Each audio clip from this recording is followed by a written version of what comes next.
फरीदाबाद के सूरज कुंड चौराहे पर अनंगपुर संघर्ष समिति के नेतृत्व में महापंचायत का आयोजन किया गया।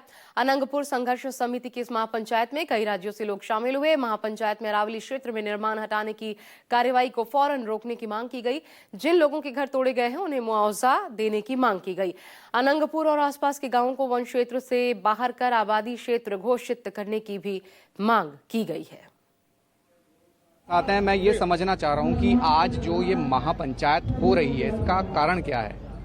देखिए, हरियाणा सरकार के वन विभाग ने एक सुप्रीम कोर्ट में गलत तथ्य पेश किए और लगभग 6,500 मकानों को नोटिस दे दिया, स्ट्रक्चर्स को नोटिस दे दिया, जिसमें 1,000 तो गांव अनंगपुर के हैं जो 1300 वर्ष पुराना गांव राजा अनंगपाल द्वारा बसाया गया।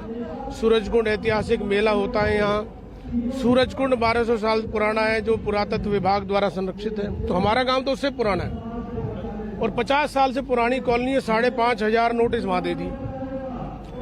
एक कंजर्वेटर और फॉरेस्टर के एफिडेविट पे सुप्रीम कोर्ट ने कह दिया कि जो इलीगल स्ट्रक्चर हटा दो। तो हरियाणा सरकार ने गलत तथ्य पेश करके इस पूरे इलाके को तबाह करने का काम किया।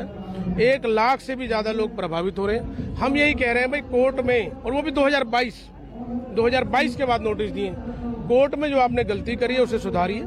हरियाणा सरकार के पास वो अधिकार है। सुप्रीम कोर्ट ने कह भी रखा है कि सरकार चाहे तो कर सकती है, सेंट्रल गवर्नमेंट से परमिशन ले कि भाई हमारी आबादी है 20,000 से ज्यादा की आबादी है, 1300 वर्ष पुराना गांव है, ऑर्डिनेंस लाए, इसको फॉरेस्ट से हटाए और हमारी 4,500 एकड़ जमीन है, पहाड़ है, उसको प्रोविजन जो हमारा बनता हो कॉर्पोरेशन और मास्टर प्लान के हिसाब से वो परमिशन हमें दी जाए। मैं ये समझना चाह रहा था आपसे कि इस संघर्ष समिति का जो संघर्ष है आप किस तरीके से देख रहे हैं? घर तोड़ दिए गए, कहा जा रहा है कि कोर्ट के ऑर्डर्स के बाद है।